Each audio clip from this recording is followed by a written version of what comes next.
الله من الشيطان الرجيم بسم الله الرحمن الرحيم رب اشرح لي صدري ويسر لي أمري واحلل عقدة من لساني يفقهوا قولي واجعل لي وزيرا من أهلي السلام علیکم ورحمۃ اللہ وبرکاتہ۔ آج ہم سب نے جہاں تک کی تلاوت سنی ہے وہ سورہ یوسف آیت نمبر 88 سے 93 تک کی تلاوت ابھی ہم سب نے سنی ہے۔ اب انشاءاللہ تعالی ہم اس کا لفظی ترجمہ اور پھر مختصر تفسیر دیکھیں گے اور اپنے لیے عمل کے پہلو نکالیں گے، اس امید کے ساتھ کہ اب تک ہم نے عمل کے جتنے پہلو نکالے ہیں اس کو انشاءاللہ تعالی ہم اپنے عمل کا حصہ بھی بنائیں گے، اور رمضان میں اس کی پریکٹس انشاءاللہ شروع بھی کر دیا ہوگا ہم سب نے، اور رمضان کے بعد بھی اس کیفیت کو، اس سبق کو یاد رکھیں گے انشاءاللہ تعالی۔ اور غلطی ہو جانا، بھول جانا، یہ سب انسان کی فطرت ہے، لیکن ہم پڑھیں کچھ اور ہماری روزمرہ کی زندگی کچھ ہو، یہ ایک سچے مسلمان کی فطرت نہیں ہو سکتی ہے نا۔ کچھ نہ کچھ ہمارے اندر تبدیلی آنی چاہیے، اور کچھ نہ کچھ ہر رمضان ہم بہتر ہو رہے ہوں، تبھی تو ان رمضان کے آنے کا فائدہ ہے، تبھی تو یہ ہمیں پیوریفائی کرے گا، تبھی تو یہ ہمیں بہت ساری ہماری غلطیوں سے ہمیں باہر نکال لے گا انشاءاللہ تعالی۔ تو ہم آیت نمبر 88 کا لفظی ترجمہ دیکھ لیتے ہیں۔ فلما، پھر جب، دخلوا، وہ داخل ہوئے، علیہ، اس پر، قالوا، وہ کہنے لگے، یا ایھا العزیز، اے عزیز، پہنچی ہمیں اور ہمارے گھر والوں کو، الضر، تکلیف، اور لائے ہیں ہم پونجی، سرمایہ حقیر، بس پورا پورا دے دیجئے ہمیں پیمانہ، غلہ، اور صدقہ کیجئے ہم پر، بے شک اللہ بدلہ دیتا ہے صدقہ کرنے والوں کو۔ تو یعقوب علیہ السلام نے جب اپنے بچوں کو کہا کہ تم اب دوبارہ جاؤ اور اپنے بھائیوں کو تلاش کرو، ہے نا۔ یعقوب علیہ السلام نے آیت نمبر 87 میں اپنے بچوں سے کیا کہا تھا کہ اے میرے بیٹوں، جاؤ، سراغ لگاؤ یوسف کا، ہے نا، پتہ لگاؤ، مطلب تجسس کرو، ادھر ادھر پتہ کرو یوسف کے بارے میں اور اپنے بھائی کے بارے میں، اور نہ تم مایوس ہونا اللہ کی رحمت سے، کیونکہ نہیں مایوس ہوتے اللہ کی رحمت سے مگر کافر، ہے نا، وہ لوگ جو اللہ کی رحمت کا انکار کرتے ہیں۔ تو یہ موٹیویشن اور یہ باپ نے نصیحت اور یہ ساری چیزیں، نہ انہیں برا بھلا کہا، نہ ڈانٹ ڈپٹ کر اپنے آپ سے الگ کر دیا، نہ یہ کہا کہ تمہارا برا ہو، اللہ تمہیں دیکھے گا، آخرت میں تم کو جواب دینا پڑے گا جو تم نے 2 بچوں کو گم کر دیا، ایسی کسی بات کا ذکر ہمیں کہیں پر نہیں ملتا۔ حالانکہ یعقوب علیہ السلام سے زیادہ یوسف علیہ السلام کی تکلیف اور آج بنیامین کے وہاں پر قید ہو جانے کی تکلیف جو یعقوب علیہ السلام کو تھی، وہ کسی بھی باپ سے زیادہ ہی تھی، لیکن اس کے باوجود ان کا رویہ ہمیں وہ نہیں دکھتا جو عموماً ماں باپ اپنے بچوں کے ساتھ کرتے ہیں۔ یہاں پر پیرنٹنگ کے بھی اتنے بہترین لیسنز ہیں کہ اگر اسے انسان اخذ کرنا چاہے، نکالنا چاہے اور دیکھنا چاہے کہ ہمارا رویہ پیرنٹنگ میں، بچوں کی تربیت میں کیسا رہتا ہے، اور انبیاء ہمیں کس بات کی طرف اشارہ کرتے ہیں۔ کوئی لعنت ملامت نہیں، کوئی پرانے گناہ کا تذکرہ نہیں، بلکہ یہ کہ یوسف کو بھی تلاش کر لو تم لوگ، ہے نا، کیونکہ اب تو اس کا بھائی بھی تم لوگوں سے ایسے ہو گیا ہے نا، تم لوگوں سے۔ تو یہ کہنے کا مقصد کیا تھا کہ میں جانتا ہوں اس بات کو کہ یوسف کو بھیڑیے نے نہیں کھایا تھا، بلکہ تم لوگوں نے اسے کہیں چھوڑ دیا اور وہ گم ہو گیا۔ تو باپ نے یوسف علیہ السلام کا ذکر کر کے اپنے بیٹوں کو یہ بھی احساس دلا دیا کہ مجھے کبھی بھی یہ یقین نہیں تھا کہ اسے بھیڑیے نے کھا لیا ہے، لیکن ایسا محسوس ہوتا ہے کہ ساری زندگی انہوں نے اس بات کو بولا نہیں تھا، اور بیٹوں نے بھی وہاں پر دیکھے کوئی تردید نہیں کی باپ کی کہ آپ مطلب یہ کیا کہہ رہے ہیں، یوسف کو تو بھیڑیے نے کھا لیا تھا، اب ہم کہاں سے سراغ لگائیں گے یوسف کا۔ تو یہ جو بات ہے نا، یہ بتاتی ہے کہ وہ یعقوب علیہ السلام کے بیٹے تھے، وہ انبیاء کے بیٹے تھے، ان سے غلطی ہوئی تھی، لیکن تربیت میں ان کے اپنی غلطی سے بار بار انحراف نہیں تھا۔ ہمارے لیے عمل کا جو پہلو ہے اس والی آیت میں وہ یہی ہے کہ غلطی جب ہمیں واضح طور پر پتہ چل جائے اور سمجھ آ جائے کہ یہ مجھ سے گناہ ہوا ہے، غلطی ہوئی ہے، تو اس پر اصرار نہ کیا جائے، اسے کسی اور بات سے کہہ یا اپنے جھوٹ کو سچ ثابت کرنے کے لیے جھوٹ پہ جھوٹ نہ بولا جائے. برادران یوسف نے یہ ایسی کوئی کوشش نہیں کی. تو جب تک ہم قرآن کو اپنے عمل کے لیے، انسان کب غور و فکر کرتا ہے؟ جب اسے قرآن پر عمل کرنا ہوتا ہے، ورنہ وہ کیوں کرے؟ ٹھیک ہے، ایک کہانی ہے، چل رہی ہے. ہم سوچتے ہیں غور و فکر وہ کریں گے جن کے پاس زیادہ علم ہے، جو زیادہ گرامر جانتے ہوں گے، جو زیادہ جنہوں نے بکس پڑھی ہوں گی. نہیں، غور و فکر وہ کرے گا جس کو اس کتاب سے نصیحت حاصل کرنا ہو، جس کو اپنے رب کا فیوریٹ بندہ بننا ہو، جو اپنے رب کی نظر میں اچھا بننا چاہتا ہو. ہے نا؟ دنیا میں کتنے ہی لوگ ہیں جن کی نظر میں ہم اچھا بننا چاہتے ہیں. کتنے ہی لوگ، کیا ہر ایرے غیرے کے سامنے ہم اچھا ہی بننا چاہتے ہیں کہ لوگ ہماری تعریف کریں. لیکن میری جان جس کے لیے ہے، میری ساری محبت، میری ساری دوڑ دھوپ جس رب العالمین کے لیے ہے، کیا میں اس کی نظر میں اچھا بننے کی کوشش بھی نہ کروں؟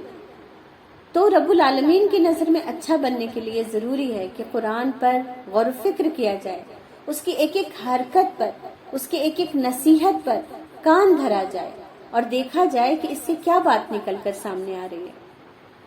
تو یعقوب علیہ السلام نے ان کی کوئی ملامت نہیں کی، نہ بد دعا دیا، نہ برا بھلا کہا. تو بچوں سے کتنی بڑی بھی غلطی ہو جائے، آپ کے حق میں حق تلفی ہو جائے، آپ کی نافرمانی ہو جائے، ماں باپ کو کیا چاہیے کہ اپنے اولاد کے لیے ہمیشہ دعا کے لیے ہی ہاتھ اٹھائیں اور ان کی رہنمائی ہی کرتے رہیں. اور کیونکہ دیکھیں، اللہ تعالیٰ کا ایک معاملہ ہوتا ہے اپنے بندے کے ساتھ، اور اللہ اپنے بندوں کے جو اس کے بندوں کے ساتھ برا سلوک کرتے ہیں لوگ، اللہ تعالیٰ اسے یاد رکھتا ہے نا؟ تو اللہ کافی ہے یاد رکھنے کے لیے. اب ہم بھی یاد رکھے رہیں تو بتائیں اس انسان سے محبت کا ہم نے کون سا حق ادا کیا؟ کچھ بھی نہیں. اگر اس نے ہمارے ساتھ برا کیا تو ہم نے بھی اس کی شکایت کی لسٹ اللہ کے سامنے کھول رکھی ہے، تو ہم نے بھی کوئی محبت کا حق ادا نہیں کیا ہے. تو کم سے کم اپنی طرف سے اپنے چاہنے والوں کی محبت کا تو حق ادا کریں ہم انشاءاللہ تعالی. باقی تو سارے معاملات اللہ کے ہاتھ میں ہیں. لیکن اسی لیے کہا جاتا ہے کہ حقوق العباد کو معاف کروانا ضروری ہے، لیکن ہم بندوں کو بھی یہ سمجھنا چاہیے کہ اللہ کے بندوں کے حقوق معاف کر دیا کریں بغیر معافی مانگے ہوئے. کیوں؟ کیونکہ آپ کا رب تو آپ کو اس کا بھرپور بدلہ عطا کرے گا ہی. تو کیا ضرورت ہے دل میں اتنی زیادہ کڑواہٹ اور اتنا زیادہ کسی کے لیے ارمان رکھنے کا؟ ہمارے یہاں زیادہ تر جو معاملات رشتہ داری کے خراب ہوتے ہیں وہ اس وجہ سے ہوتے ہیں کہ ہم ایک دوسرے سے بہت زیادہ ارمان رکھتے ہیں، بہت زیادہ ایکسپیکٹیشن رکھتے ہیں، بہت زیادہ امیدیں رکھتے ہیں. یہ میرے لیے اس نے یہ نہیں کیا، اس کو یہ کرنا چاہیے تھا. تو ان تمام چیزوں کو اللہ کے لیے گیو اپ کر دیں، چھوڑ دیں. اللہ تعالیٰ ہمیں ہماری خطاؤں کے لیے معاف کر دے گا انشاءاللہ تعالیٰ، کیونکہ اللہ تعالیٰ کو اپنے بندے بڑے پیارے ہیں. اور اگر آپ اللہ کے بندوں کے ساتھ محبت کرتے ہیں اور خیر کا معاملہ کرتے ہیں، اللہ تعالیٰ اس کے بدلے میں ہمارے ساتھ محبت کا، خیر کا معاملہ کرتا ہے. کیونکہ اللہ تعالیٰ کسی کا بھی بدلہ اپنے پاس نہیں رکھتا، وہ فوراً لوٹا دیتا ہے. پھر جب وہ داخل ہوئے، فلما دخلوا، پھر جب وہ داخل ہوئے علیہ ان پر، قالوا، وہ کہنے لگے، یا ایھا العزیز، اے عزیز، مسنا، پہنچی ہے ہمیں اور ہمارے گھر والوں کو تکلیف، تو آپ ہمیں پورا پورا دے دیجئے غلہ اور صدقہ کیجئے ہم پر، بے شک اللہ تعالیٰ وہ بدلہ دیتا ہے صدقہ کرنے والوں کو. اب ان کے پاس جو چیزیں تھی وہ بھی ایسا لگتا ہے کہ کم تھی، اور ان کو غلہ بھی چاہیے تھا، اور باپ نے یہ بھی کہہ کر بھیجا تھا کہ بنیامین اور یوسف کا بھی پتہ کر کے آنا، اس کے لیے بھی انہیں پیسوں کی ضرورت تھی. تو اب اتنی بے چارگی اور اتنی بے کسی کی حالت ہے. اس کے لیے علماء نے کئی تفاسیر لکھی ہیں. ایک نے یہ لکھا کہ ان کو شاید اس وقت غلہ نہیں دیا گیا اور یوں ہی انہیں واپس بھیج دیا گیا کہ پہلے جاؤ اور مطلب ہم یامین کو نہیں جانے دیں گے. اور دوسری روایت یہ ہے کہ وہ اور مزید غلہ بھی چاہیے تھا انہیں، اور باقی چیزوں کے لیے بھی انہیں پیسے کی ضرورت تھی. تیسری جو مفسرین کی تفسیر ہے وہ یہ ہے کہ غلے کے لیے تو انہوں نے کہا کہ ہم لائے ہیں پونجی، اور لیکن وہ تھوڑا ہے، لیکن ہمیں پورا پورا دیجیے. پر یہ جو ہے نا وَتَصَدَّقَ عَلَيْنَا، اور ہم پر صدقہ کیجیے، یہ بنیامین کے بارے میں، کیونکہ ان کی شریعت میں یعنی مصر کے قانون میں یہ ہوگا کہ وہاں پر کچھ دے دلا کے قیدیوں کی رہائی ہوتی ہوگی، تو ان سے یہ کہا جا رہا ہے، یوسف علیہ السلام سے یہ کہا جا رہا ہے کہ ہم پر صدقہ کر دیجئے، یعنی ہمیں اپنی طرف سے اس کو آزاد کر دیجئے، ہم سے وہ چیزیں نہ وصول کریے، کیونکہ ہم تو پے در پہ قحط سالی سے دو چار ہیں، اور اس کو بھی چھڑا کر ہمیں لے جانا ہے، اور بے شک اللہ اجر دیتا ہے صدقہ کرنے والوں کو۔ تو وہ انبیاء کی اولاد تھے اور وہ صدقہ کے فائدے کے بارے میں جانتے تھے کہ صدقہ کرنے والوں کو کون اجر دیتا ہے، اللہ اجر دیتا ہے۔ کتنا کلیئر ویژن تھا، ہے نا؟ پھر بھی جب ہم پڑھتے ہیں تو ہمیں لگتا ہے کہ یعقوب علیہ السلام کے بچے جو دوسرے بیٹے ہیں وہ تو ہم سے زیادہ گنہگار ہیں، حالانکہ ان کا نظریہ کتنا کلیئر ہے بالکل کہ صدقے کا اجر کون دیتا ہے، اللہ دیتا ہے، لیکن ہم صدقے کا اجر کس سے چاہتے ہیں، انسانوں سے چاہتے ہیں جس کو ہم صدقہ کرتے ہیں۔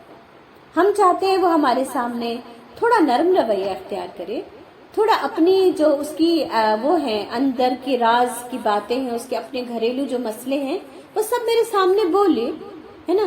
یہ تو کچھ بولتی نہیں، یہ تو کچھ بتاتی ہی نہیں ہے۔ یعنی جو صدقہ کرتا ہے، ہمارے یہاں اس کی بہت سارے ٹرم کنڈیشن ہیں، یہ اور یہ کرو گے تو صدقہ دیں گے، یہ اور یہ نہیں کرو گے تو پھر صدقہ کی امید مجھ سے مت رکھو۔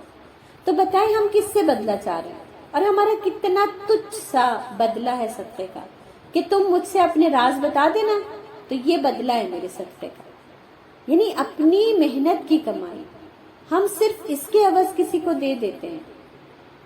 کیا یہ ہمارا فائدے کا سودا ہے؟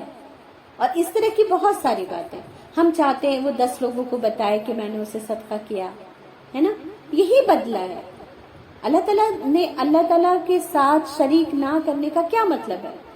اللہ تعالیٰ شراکت کو بالکل پسند نہیں کرتا، یعنی اگر ہم نے صدقہ یا کوئی بھی نیکی کا کام کرتے ہوئے اللہ کے ساتھ ساتھ، یعنی ہم اللہ کے لیے کر رہے ہیں ہاں، لیکن اگر بول دے تو اچھا ہی ہے، یہ بھی اگر آیا نا تو اللہ تعالیٰ کہے گا جاؤ جس کے لیے کیا تھا اسی کو دے دو، مجھے نہیں چاہیے ایسا ڈیفیکٹڈ مال۔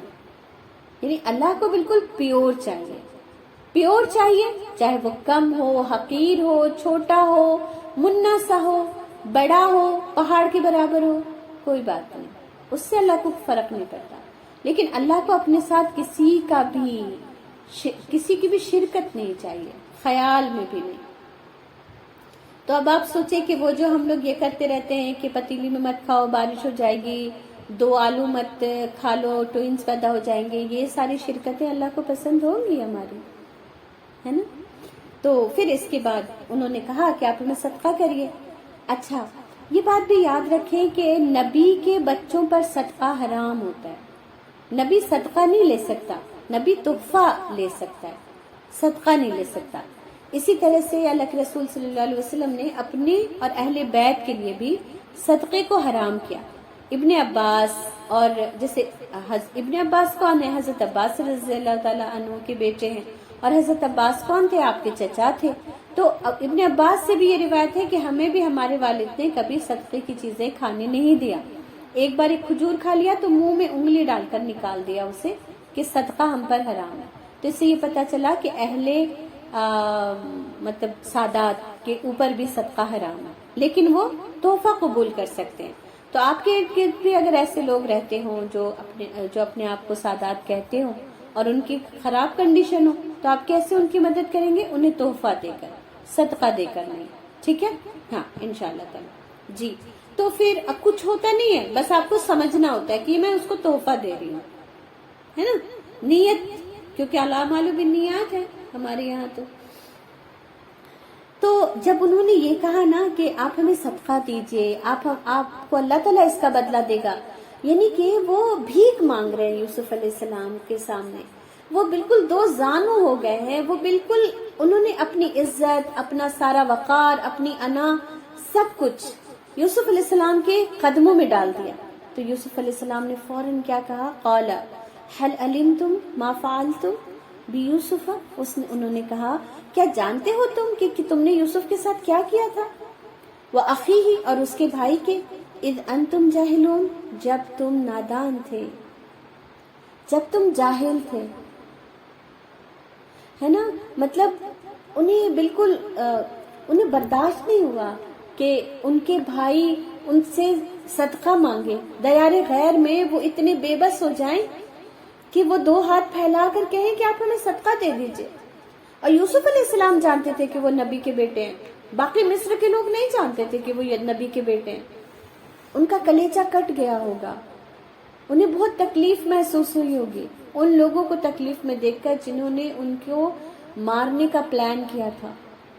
یہ سکھا رہا ہے ہمیں قرآن، وہ اعلیٰ اخلاق کہ جس نے تمہاری جان لینے کی کوشش کی تھی، جب وہ بھی تکلیف میں ہو تو تمہارا دل تڑپ جانا چاہیے۔ اس لیول کا دل چاہتا ہے دین ہمارا۔ تبھی تو انبیاء اپنے قوم کو اللہ کی طرف لانے میں اپنی جان کی بازی لگا دیا کرتے تھے۔ کیوں؟ کیونکہ ان سے وہ اتنی شدید محبت کرتے تھے، ان کا اتنا بھلا چاہتے تھے۔ اور یوسف علیہ السلام نے ان سے کہا کہ تم کو یاد ہے تم نے یوسف کے ساتھ کیا کیا تھا، اور اس کے بھائی کے ساتھ بھی، جب تم نادان تھے، ہے نا۔ ایسے ہی جیسے ہم کسی بچے کو کہتے ہیں کہ آپ تھوڑی جانتے تھے کہ ایسے گلاس پکڑیں گے تو ٹوٹ جائے گا، ہے نا، یہ تو انجانے میں ہو گیا نا۔ تو کیا مطلب ہوتا ہے اس وقت ایسا کہنے کا؟ اس وقت ایسا کہنے کا یہ مطلب ہوتا ہے کہ تم سے غلطی ہوئی ہے، پر تم تو نہیں جانتے تھے نا اس کو کہ اس کے اتنا بڑا نقصان ہو جائے گا کہ گلاس چھوٹ کے گر ہی جائے گا، ہے نا۔ اسے شرمندہ کرنا مقصد نہیں ہوتا۔ یوسف علیہ السلام نے اپنے بھائیوں کو وہ بات یاد تو دلا رہے ہیں، لیکن ساتھ ساتھ یہ کہہ رہے ہیں کہ جب تم نادان تھے، جب تم میں نے جب اس کو وہ کیا تو میں نے سوچا جاہل ہی مان لیتی ہوں، کہ جیسے انہوں نے کہا ہے جاہل، اور تفسیر کرنے والے ترجمہ کرنے والوں نے اسے نادان لکھا ہے، لیکن میں کہتی ہوں جاہل ہی۔ تو جہالت کیا ہوتی ہے؟ جہالت علم کی کمی نہیں ہوتی، جہالت عمل کی کمی کو کہتے ہیں، ہے نا۔ ہم سمجھتے ہیں جاہل کون ہے؟ جو پڑھا لکھا نہیں ہے، لیکن قرآن کسے جاہل کہہ رہا ہے؟ جو جب موقع ہو تب اس علم کا وہ فائدہ نہ اٹھا سکے تو وہ جاہل ہے نا۔ جیسے کہ انجینئر ہوتے ہیں اور آپ کا کچھ خراب ہو جائے، کچھ ایسے ہو جائے تو آپ کہیں گے کہ اسے دیکھ لو، یہ نہیں آتا مجھے، ارے پھر کیا انجینئر ہو تم، ہے نا۔ یعنی تمہارا جو علم ہے وہ اگر تمہارے پریکٹیکل میں نہیں ہے تو پھر کیا انجینئر ہو تم۔ کوئی ڈاکٹر ہے اور کہے کہ نہیں مجھے تو سمجھ نہیں آ رہا، میں نہیں دیکھ سکتا آپ کو، تو پھر کیا ڈاکٹر ہو تم؟ پھر ہم ایسے لوگوں کو کہنے لگتے ہیں جھولا چھاپ ڈاکٹر ہے نا۔ تو اس کا کیا مطلب ہے؟ ہم ان تمام باتوں کو خود بولتے ہیں، لیکن ان تمام باتوں کا جب امپلیمنٹ کرنے کا وقت آتا ہے تو ہم کیا کہتے ہیں؟ مجھ سے نہیں برداشت ہوتا، مجھے تو غصہ آ جاتا ہے، دیکھو مجھ سے تو سحری میں اٹھا نہیں جاتا، مجھ سے تو روزہ نہیں رکھا جاتا، مجھ سے تو سحری نہیں کھائی جاتی، ہے نا، مجھ سے تو کسی کا دل نہیں دکھایا جاتا، اس لیے میں جھوٹ بول دیتی ہوں۔ اس کا کیا مطلب ہے؟ اس کا مطلب ہے کہ میں پڑھی لکھی جاہل ہوں، جب ٹائم پر میں عمل نہیں کر پا رہی ہوں تو اس کا یہی مطلب ہے۔ اور یہاں پر یوسف علیہ السلام نے انہیں یہ احساس دلا دیا کہ اس وقت جب تم نے یہ عمل کیا تھا تب تمہارے ذہن سے وہ تربیت، وہ جو انبیاء کی اولادوں کے لیے احکام ہے اللہ کے، وہ سب تمہارے ذہن سے نکل گیا تھا، تبھی تم نے یہ کام کیا تھا، جب تم نادان ہو گئے تھے، جب تم بھول گئے تھے، جب تم نے جہالت اختیار کر لی تھی۔ اور پھر انہوں نے کہا، قالو، انہوں نے کہا، کیا بے شک تو، البتہ تو ہی یوسف ہے؟ انہوں نے کہا ہاں میں ہی یوسف ہوں اور یہ میرا بھائی ہے۔ تحقیق قد من اللہ، تحقیق اللہ نے احسان کیا، علینا ہم پر، انہو بے شک وہ، من یتقی جو تقوی کرے، ویصبر اور صبر کرے، فإن اللہ تو بے شک اللہ تعالی، لا یضیع نہیں وہ ضائع کرتا، اجر المحسنین محسنین کے اجر کو۔ ایک ایک لفظ ایسے ہے نا کہ جسے چن لیجئے، یاد رکھ لیں ہم، اور زندگی میں کبھی بھی ایسا کوئی موقع ہو تو اسے سنبھال کر رکھیں، اس تربیت کو۔ زندگی میں بہت بار اللہ تعالیٰ ایسے موقع دیتا ہے جب آپ کے سامنے وہ لوگ ہوتے ہیں جنہوں نے آپ کو تکلیف، اذیت پہنچائی ہوئی ہوتی ہے، تب یہ محسنین کا رویہ اختیار کرنے کے لیے ہی ہم سورہ یوسف پڑھ رہے ہیں۔ اور رمضان میں اسے پڑھنے کا مقصد ہی یہ تھا کہ دل نرم ہوتے ہیں، انسان سوچتا ہے کہ وہ اللہ کا بندہ بن جائے، انسان چاہتا ہے کہ اللہ تعالیٰ اس سے راضی ہو جائے. تو اللہ تعالیٰ کی رضا والے جو لوگ تھے نا، ان کے عمل یہ تھے. یوسف علیہ السلام اللہ کے نبی ہیں، یوسف علیہ السلام اللہ کے برگزیدہ بندے ہیں. یوسف علیہ السلام وہ نبی ہیں جو آسمانوں پر اللہ کی رحمت کے سائے میں رہتے ہیں، اور اس نبی کا یہ عمل ہے کہ انہوں نے کہا ہاں میں ہی یوسف ہوں. اور کیا کہا؟ اور قد من اللہ نے احسان کیا مجھ پر، ہے نا. یہ نہیں کہ وہ تو میرے اچھے اعمال تھے کہ میں بچ گیا، وہ تو میرے مطلب میں اتنا لکی تھا کہ میں بچ گیا. انہوں نے یہ ساری باتیں نہیں کہی، انہوں نے کہا اللہ کا احسان ہے. لیکن اللہ کا احسان ہے بھی جس ٹون میں بولا ہوگا نا، وہ جتانے والا نہیں ہوگا. ہم بھی بولتے ہیں اللہ کا تو شکر ہے، میرے رشتہ داروں نے کم برا نہیں کیا ہے میرے ساتھ، لیکن اللہ نے مجھے ضائع نہیں کیا. لیکن یہ کہنے میں بھی اتنا غرور ہوتا ہے، اتنا جتانا ہوتا ہے کہ اللہ کی پناہ، کہ فرشتے بھی سوچتے ہوں گے کدھر لکھیں، دائیں لکھیں کہ بائیں لکھیں اس کو، کیونکہ الفاظ تو بالکل سٹیک ہیں، صحیح ہیں، ٹون لیکن بائیں طرف ہی لکھنے والے ہیں، ہے نا. تو ہمبل ہونا بہت ضروری ہے انسان کا، اور واقعی اسے یہ لگنا چاہیے کہ میرے رب کا احسان ہے. اور کیوں رب کا احسان ہے؟ کیونکہ انسان کتنا بھی اچھا ہو، اللہ تعالیٰ کے اوپر کوئی ذمہ داری نہیں بنتی کہ اللہ ہمیں ضائع نہ کرے. اللہ نے ہمیں پیدا کیا، اللہ ہمیں مار سکتا ہے، اللہ ہمیں ختم کر سکتا ہے، اللہ ہمیں اذیت پہنچا سکتا ہے، اللہ کے اختیار میں. لیکن اللہ نے اگر اپنے اختیار کے باوجود مجھے سلامت رکھا ہے، مجھے بہت ساری نعمتیں عطا کر رکھی ہیں، اور ہم جیسے لوگوں کو تو گنہگاری کے باوجود، تو کتنا بڑا احسان ہے اللہ کا.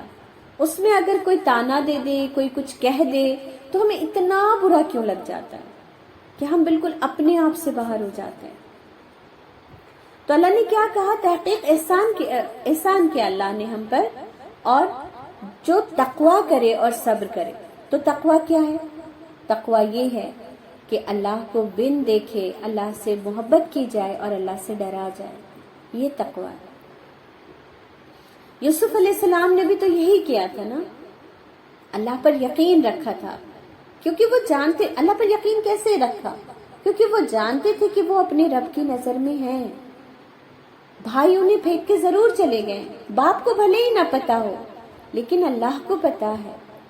تو یعنی اگر ماں باپ نہ بھی رہیں تو بچے پل جاتے ہیں، کیونکہ پالنے والا رب العالمین ہے. ہمیں اگر پتہ چلتا ہے نا کہ ہمیں کوئی بیماری ہو گئی، یا ہم مطلب ہمیں خود لگنے لگتا ہے بہت بار کہ ہم مر جائیں گے، تو ہمیں سب سے زیادہ دکھ ہوتا ہے ہمارے بچوں کا کیا ہوگا. کیوں؟ بچے ہم پال رہے ہیں یا بچے اللہ پال رہے ہیں؟ اس بات کا اپنے آپ کو یقین دلائیں کہ میرے ہاتھوں اللہ پرورش کروا رہا ہے، یہ بھی اللہ کا احسان ہے، من اللہ ہے، کہ اللہ نے ہم اس فضل سے ہمیں نوازا ہوا ہے کہ ہم اپنے بچوں کو اپنے ہاتھوں سے پال رہے ہیں. پر بچے اللہ پالتا ہے، بندے اللہ پالتا ہے. تو کسی کے ماں باپ چلے جائیں تو بھی اللہ، اگر اللہ کو اسے ضائع نہیں کرنا ہوگا تو اللہ نہیں کرے گا. اور آپ میں سے کتنے ہی سننے والے ایسے ہوں گے جن کے ماں باپ، کبھی کسی کے ماں بچپن میں چلی گئی، کسی کے باپ بچپن میں چلے گئے، تو کیا وہ پلے نہیں؟ وہ پلے اور آج اپنے گھروں میں اپنے بال بچوں کو پال رہے ہیں. لیکن کتنا وقت اس صدمے میں گزار دیا کہ کاش میری ماں ہوتی، کاش میرا باپ ہوتا. اور اگر کچھ بھی تکلیف پہنچی تو یہ سمجھا کہ یہ میرے ماں باپ کے نہ ہونے کی وجہ سے. کیا یہ ساری چیزیں ہمارے عقیدے کے لیے درست ہیں؟ نہیں ہے. پھر کہاں سے یہ ہوا کہ اللہ کے سوا کوئی معبود نہیں؟ اور کہاں سے یہ ہوا کہ اللہ ہی ہمارا مددگار ہے، اللہ ہی ہماری حاجتوں کو پورا کرتا ہے، اللہ ہی ہماری حفاظت کرتا ہے نا. پوری طرح سے اس پر یقین رکھنا اور اپنے عمل سے اس کو ظاہر کرنا، یہی تقویٰ ہے. وَيَصْبِرْ، اور تقویٰ اختیار کرو گے تو جگہ جگہ صبر بھی کرنا پڑے گا. یعنی جمنا بھی پڑے گا، برداشت بھی کرنا پڑے گا، اللہ پر یقین رکھتے ہو یہ ثابت بھی کرنا پڑے گا. تو یہ دو چیزیں انسان کو مومن بناتی ہیں کہ وہ تقوی اختیار کرے اور صابر ہو.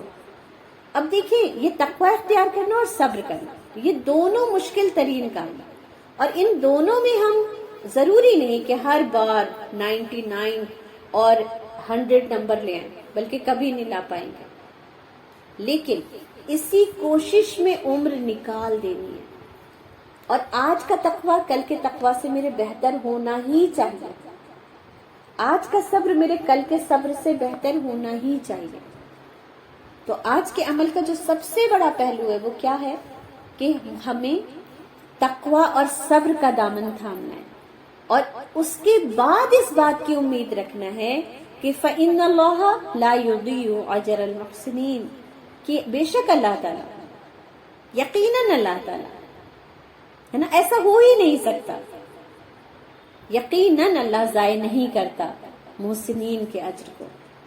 اور یوسف علیہ السلام کی سٹوری میں احسان احسان، محسن محسن، بس اللہ تعالیٰ ہمیں بھی محسن بنا دے، ہے نا. اور محسن یہی ہوتا ہے، یہ ایٹیٹیوڈ ہے. محسن کبھی بھی سمجھنے کی ضرورت لگے نا تو بس یوسف علیہ السلام کی سٹوری کو یاد کر لیں. ہر جگہ احسان کرنے والے، ہر جگہ احسان کرنے والے. اتنے چھوٹے سے ہیں تو بھی احسان کے کنویں سے نکالا، قافلے والوں نے تو نہیں بتایا کہ میرے بھائیوں نے یہاں پھینک دیا تھا مجھے. خاموشی سے ان کے راز کو اپنے سینے میں دفن کر کے چلے گئے.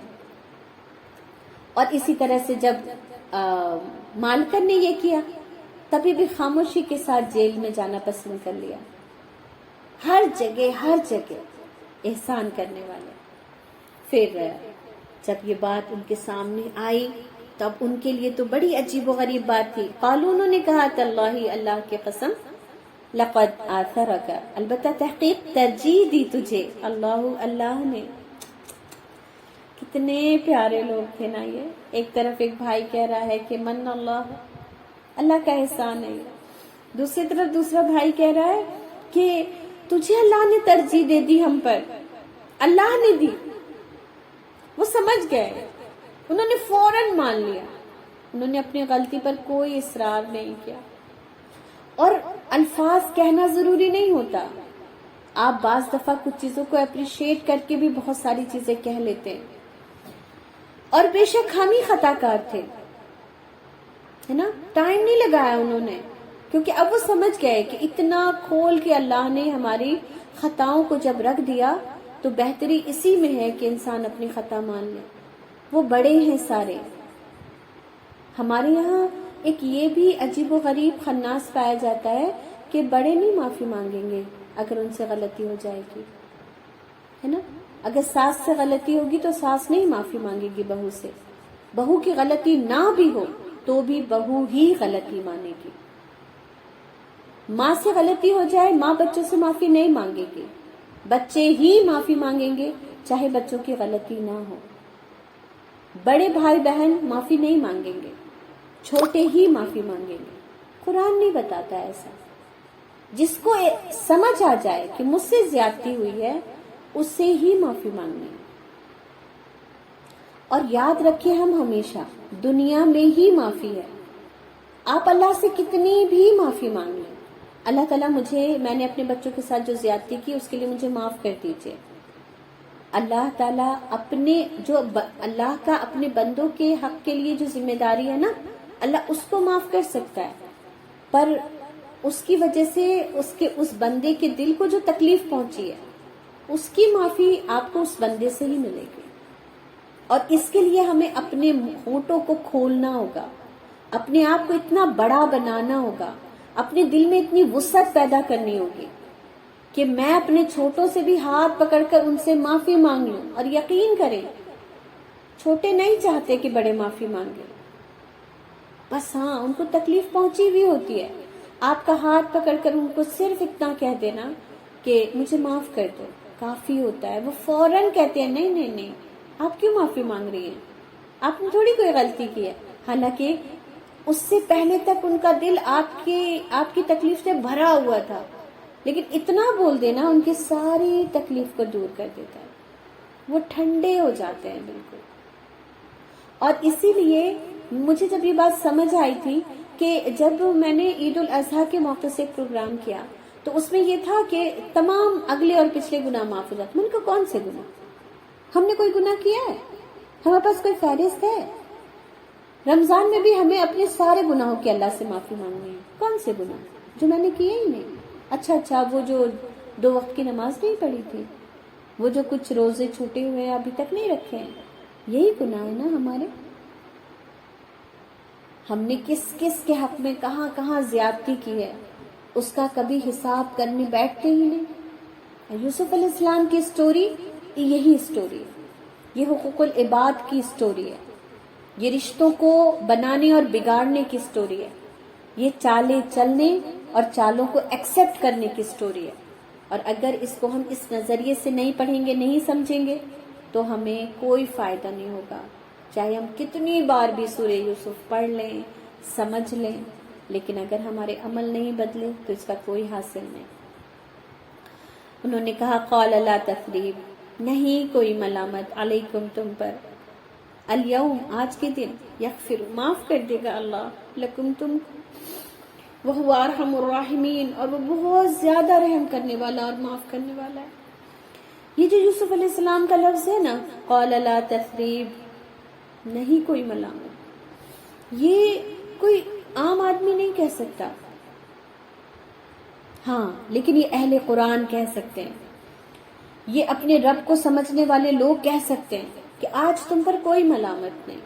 حالانکہ آج کا دن تو ملامت کا تھا, آج تو اتنے سالوں کا حساب لینا تھا, آج تو ان تکلیفوں کا بدلہ لینا تھا جس میں وہ یعقوب علیہ السلام سے دور کر دیے گئے تھے, وہ اس باپ کی شفقت سے اتنے دنوں دور کر دیے گئے تھے جس باپ سے وہ بہت محبت کرتے تھے.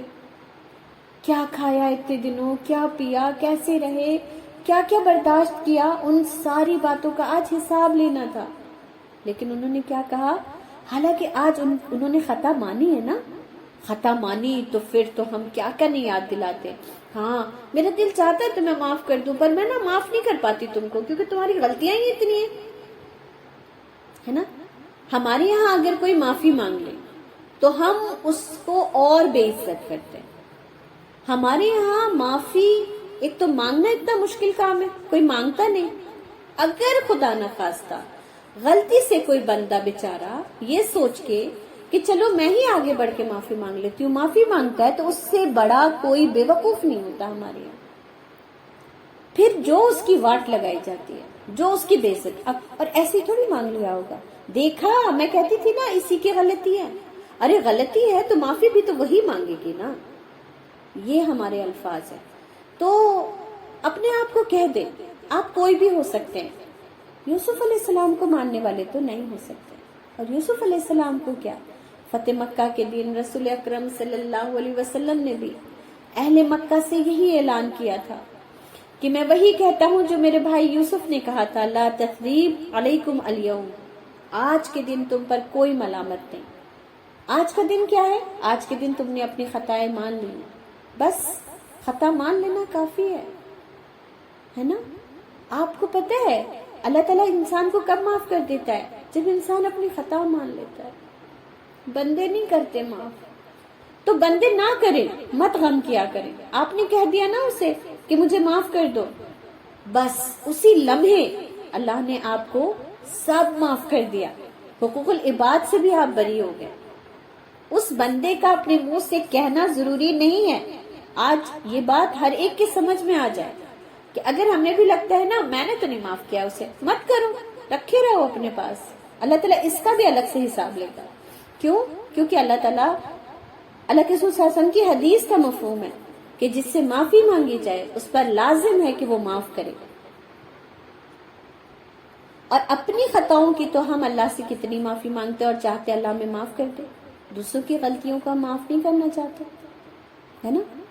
تو معافی اگر کوئی مانگے تو فوراً ہم پر لازم ہے کہ ہم اس کو اور اس کی غلطی کا آج ہی نہیں زندگی میں کبھی احساس نہ دلائیں. یہی سچی معافی ہے. کبھی نہ پلٹ کر کہیں کہ ہاں پتہ ہے, یاد ہے تم نے جب یہ کیا تھا نا تو مجھے بہت برا لگا تھا, اتنا بھی نہ کہیں. اور ایسا ہوتا ہے جب آپ اپنے ان دنوں کی یادوں کو کبھی نہیں دوبارہ پلٹتے نا تو محبتیں پروان چڑھتی ہیں, رشتے اچھے ہو جاتے ہیں, روٹھے لوٹ آتے, اور روٹھے ایسے نہیں لوٹتے جب تک ہم یوسف علیہ السلام جیسا کردار نہیں دکھائیں گے. میں یہیں پر اپنی بات ختم کر لیتی ہوں کیونکہ ٹائم بہت زیادہ ہو گیا ہے. سبحانک اللہم و بحمدک نشہد ان لا الہ الا انت نستغفرک و نتوب الیک. سبحان ربک رب العزت عما یصفون وسلام علی المرسلین والحمد للہ رب العالمین. آمین. السلام علیکم ورحمۃ اللہ وبرکاتہ.